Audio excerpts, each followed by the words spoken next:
एक और अहम खबर अपने नाजरीन तक पहुंचाएंगे। लीगी रहनुमा मरियम नवाज ने तहरीक इंसाफ के लॉन्ग मार्च पर रद्द-ए-अमल देते हुए ट्वीट में सवाल किया कि कहां गए 20 लाख अफराद। पंजाब भर से कुल मिलाकर 500 अफराद भी नहीं निकले। मरियम नवाज ने ट्वीट में लिखा कि खैबर पख्तूनख्वा ने भी फितना खान की कॉल पर कान नहीं धरे। उन्होंने कहा कि अवाम ने फितने को न सिर्फ पहचान लिया बल्कि इसका रास्ता भी रोक दिया। कारकुनान तपती धूप में सड़कों पर ख्वार हो रहे हैं और मौसूफ हेलीकॉप्टर पर सवार है। मरियम नवाज शरीफ की जानिब से ट्वीट किया गया है कि ये तहरीक इंसाफ के लॉन्ग मार्च को नाकाम बनाया जा रहा है। ट्वीट में उन्होंने सवाल किया कि कहां गए 20 लाख अफराद। पंजाब भर से कुल मिलाकर 500 अफराद भी नहीं निकले। मरियम नवाज ने ट्वीट में लिखा कि खैबर पख्तूनख्वा ने भी फितना खान की कॉल पर कान नहीं धरे।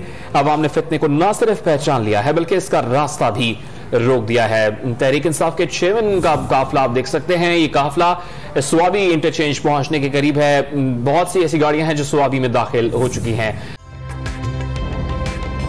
ताजा तरीन वीडियोस के लिए हमारा YouTube चैनल सब्सक्राइब करके बेल आइकन प्रेस करिए ताकि आपको मिले हर अपडेट सबसे पहले।